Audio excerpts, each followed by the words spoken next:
반갑습니다. 장종료 시장점검입니다.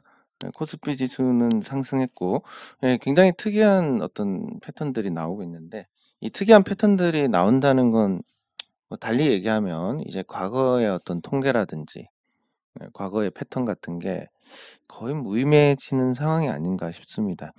그 배경을 보면 이제 이 매매에 있어 가지고 사람보다는 이제 이 알고리즘, 뭐 소위 뭐 통틀어서 AI라고 표현을 하면 될 것 같은데, 이 AI로 인한 매매가 점점 비중이 커지고 뭐 사람에서 볼 수 없는 어떤 패턴, 어떤 뉴스를 보면 반응을 한다든지 이런 어떤 과거에 있었던 시장 반응하고 굉장히 상이한, 그런 걸 토대로 해서 돈을 벌 수 있도록 설계가 됐기 때문에 상이한 어떤 흐름들이 나오고 있습니다. 그렇기 때문에 지금 시장에서 어떤 기술적 분석을 한다는 것은 굉장히 축소를 해 나가야 되지 않을까. 그 축소를 한다는 건 뭐 보통 요런 갭들이 이렇게 상승할 때 갭들이 만들어지면 뭐 "언젠가는 채우더라." 뭐 맞습니다. 왜냐하면 등락을 하기 때문에. 뭐 그런 정도에서 이제 반등이 좀 심하게 나왔고, 이 반등이 심하게 나온 걸 주도한 게 대형주니까 앞으로는 중소형주들이 조금 온기가 분산이 되지 않을까 하는 정도. 그리고 지수의 상승이 과거의 통계하고 벗어나 있다 하더라도 단기간에 상승폭이 컸기 때문에 여기에 따른 피로감이 작용을 할 수 있다. 요런 정도로 보는 것이 적절할 것 같습니다. 뭐 개인적으로는 지금 이 반등 국면에 대해서 이제 크게 생각하면 어차피 순서가 시간차를 두고 다 돌아가는 경우가 대부분이었기 때문에 괜찮은데, 당장은 기분이 별로입니다.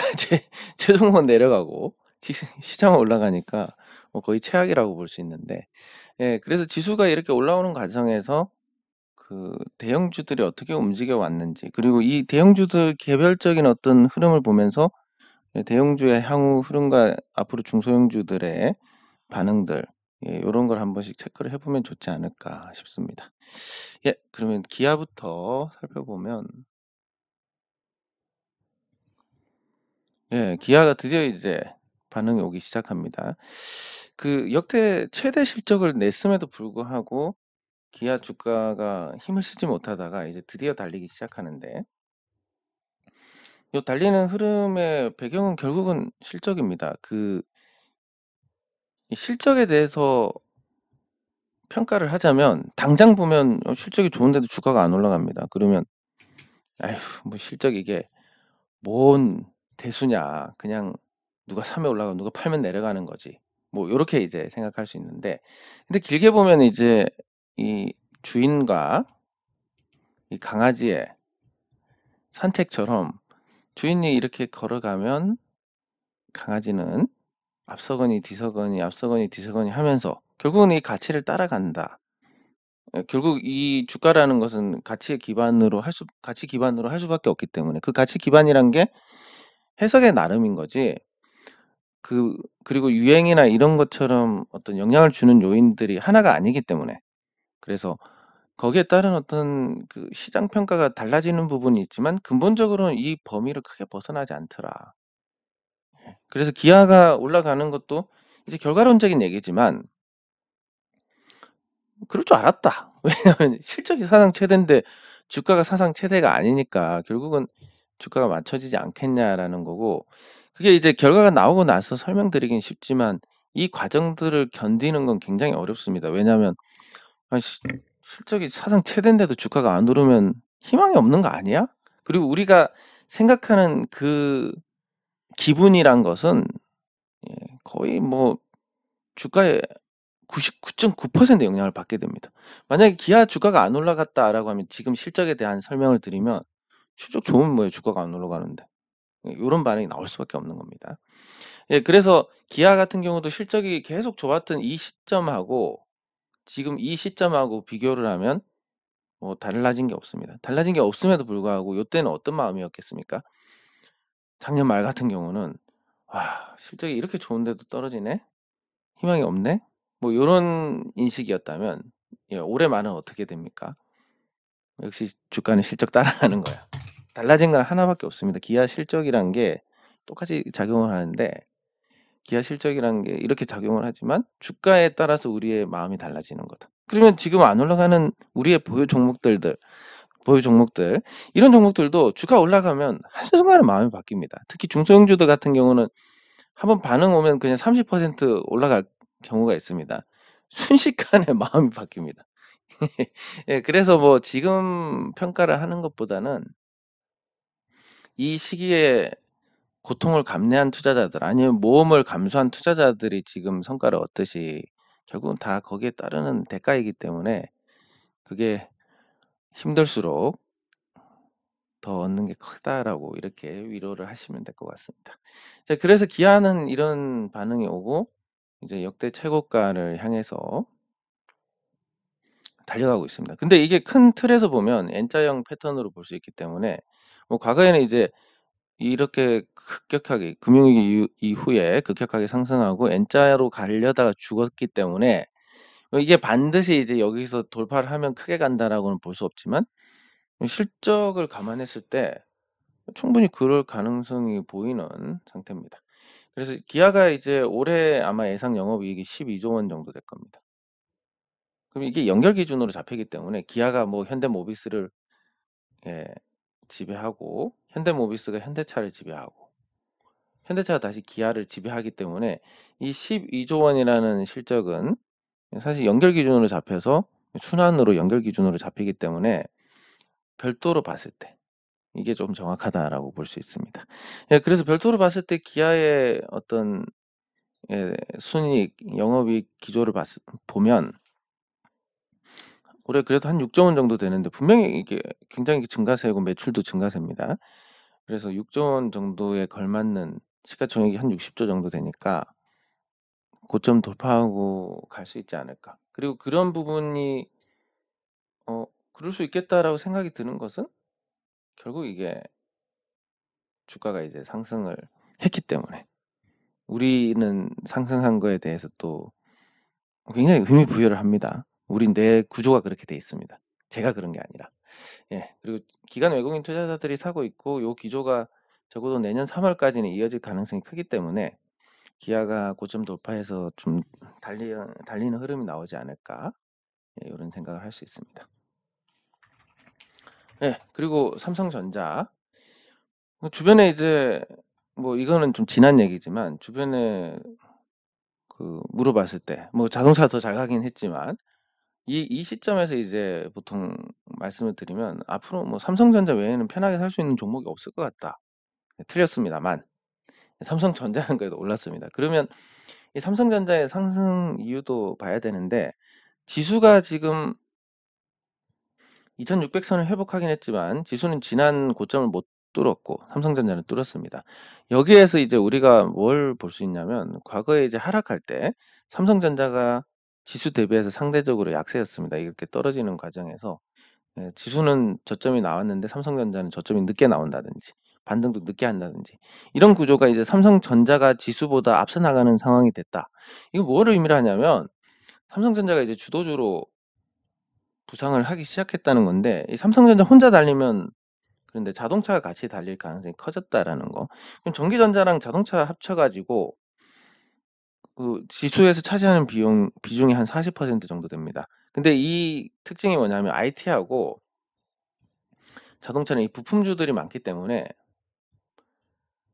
그 코스닥까지 같이 동반으로 움직일 가능성이 크고 그게 우리 시장에서 체감을 높이는 가장 어떤 전형적인 그 상승장에서 나타나는 현상이기 때문에 삼성전자의 상승이 곧 많은 종목들의 그 유동성 공급으로 이어질 가능성이 큽니다. 항아리에서 물을 푸듯이 삼성전자 같은 경우는 뭐 이렇게 매도 규모를 보면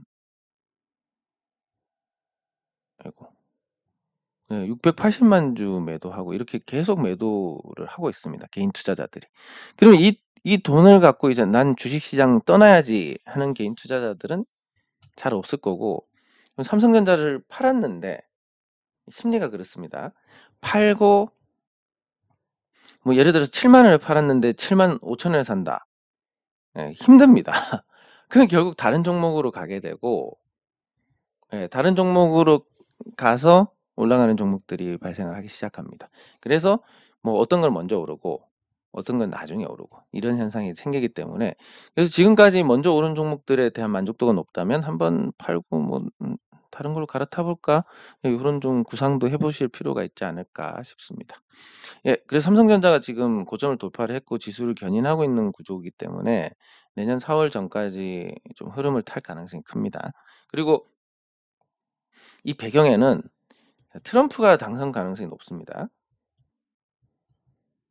이 트럼프가 당선이 되면 뭐 물론 이제 미국에 참 '미국도 인물이 없다.'라는 생각을 하게 되는데 바이든도 거의 뭐 걷기도 힘들어 보이던데 대통령 하고 있고, 트럼프도 나이가 못지않게 많을 겁니다. 근데 어쨌든 이 트럼프가 당선이 됐을 때 어떤 반응이 있냐면 대만 방어에 대한 얘기가 있습니다. "대만 방어는 정신 나간 짓이다." 이런 표현을 하고 있는데, 그러면 이제 중국이 오판을 하든 오판을 하지 않든 대만 침공을 할 가능성이 늘어납니다. 물론 전쟁이라는 게 쉽게 일어나지 않기 때문에 뭐 이게 가능성이 높다고 볼 수는 없지만, 이런 위험만 가지고도 대만이 지금 갖고 있는 방어 체계가 그렇습니다. 미국 중국이 침공을 하면 TSMC를 기능을 불능하게 만든다라고 계획이 잡혀 있습니다. 그러면 침공하는 즉시 TSMC가 끝나는 거고, 그러면 그 파운드리 쪽에서 삼성전자의 입지가 굉장히 좋아지지 않을까. 예, 이런 부분들도 충분히 주가에 반영이 되고 있다라는 생각이라서 뭐 단순히 실적이 좋아진다, 반도체가 바닥을 쳤다 이런 거 이상의 어떤 모멘텀이 있을 수 있습니다. 예, 그리고 뭐 금리 인하에 대한 부분은 거의 시간 문제라고 보는데, 항상 그렇지만 일부러 그러는지 아니면 확인을 하고 그러는지는 모르겠지만, 이 이제 생산자 물가 지수가 결국은 소비자 물가 지수에 선행하는 구조입니다. 여기 미국의 생산자 물가 지수를 보시면 예, 요렇습니다. 요 시기를 보면 그 소비자 물가 지수에 선행하는 모습들을 볼 수 있습니다. 그러면 지금 그 생산자 물가 지수가 전년 대비해서 0.9% 밖에 안 되는데, 결국은 이게 생산자가 먼저 오르고 소비자가 따라 올랐듯이 소비자를 그대로 겹쳐서 보여 드리면,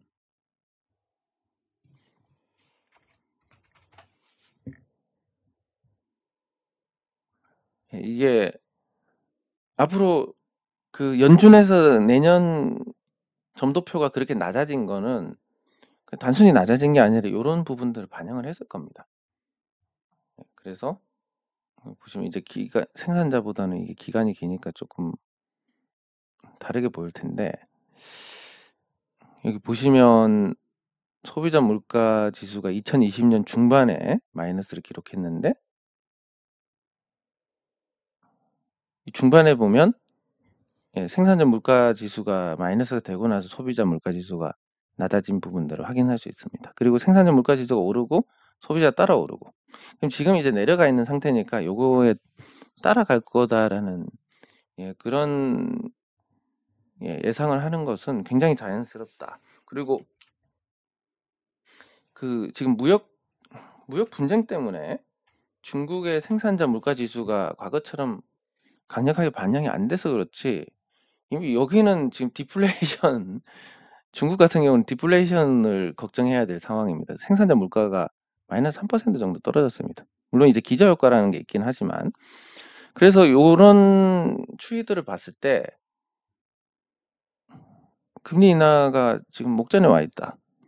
그러면 항상 그렇지만 기대감에 의해서 상승하고 뉴스에 이제 팔아라 이런 구도가 되는데, 예, 그런 관점에서 이제 대형주들이 어느 정도 올랐고 더 삼성전자가 오르기 때문에 지수가 고점을 지난 8 월에 고점을 돌파를 할 가능성은 열려 있습니다. 그리고 그랬을 때 실적을 무시하고 예, 한 2,800 선까지 열리게 될 수 있습니다. 그런데 그 과정이 끝나고 나면 대형주들이 오르고 나면 그다음부터는 이제 중소형주들의 차례니까, 그리고 중소형주들은 한 방에 반영하는 특징이 있으니까 거기에 맞춰서 예, 계획을 잘 잡으시면 될 것 같습니다. 지금 이 스트레스를 과정에서 받는 것은 물론 이제 우리 시장이 뭐 원체 스트레스를 많이 주는 시장이기 때문에 버티기가 힘든데, 그 버티는 버티는 끝에 오는 그 수익이란 것은 결국 우리가 계속 보고 있고 계속 스트레스를 받는 과정에서는 절대 오지 않는 겁니다.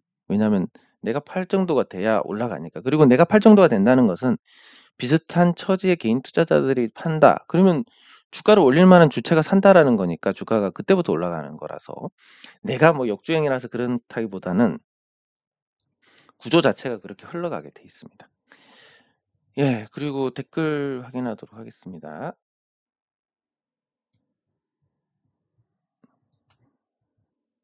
예, 감사합니다. 그리고 또 이게 참 오해를 사는 일들이 계속 생기게 되는데 그 이제 직원을 채용해서 예, 일을 잘해서 만족스럽다라고 말씀드린 게 그 운전기사를 채용했냐 예, 또 이런 질문하시던데 그거는 이제 뭐 꿈 같은 얘기고 어떤 거냐면 저 운전기사를 채용한다는 것은 제가 보면 지금 문제가 이렇습니다.